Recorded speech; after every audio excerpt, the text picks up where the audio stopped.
আমাদের হাতে থাকা কোটা আন্দোলনের সর্বশেষ আপডেট জানিয়ে দিব আজকের ভিডিওতে।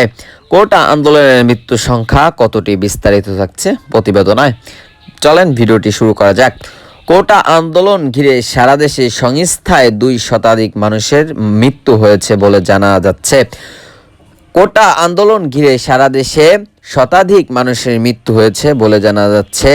কোটা সংস্থান আন্দোলন নিহতের সংখ্যা বিষয়ে প্রকাশিত সরকারি তথ্যের সঙ্গে বেসরকারি তথ্য বড় ব্যবধান লক্ষ্য করা যাচ্ছে।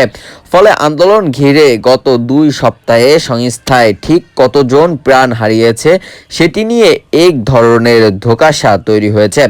আন্দোলন ঘিরে সংস্থায় সোমবার পর্যন্ত সারা দেশে 1.5 মানুষের মৃত্যু খবর পাওয়া গেছে বলে জানা গেছে। স্বরাষ্ট্র মন্ত্রণালয় অন্যদিকে গত 16 জুলাই থেকে এখন পর্যন্ত শিক্ষার্থী সহ অন্তত 266 জন মারা গিয়েছেন বলে দাবি করেছেন আন্দোলনকারীরা।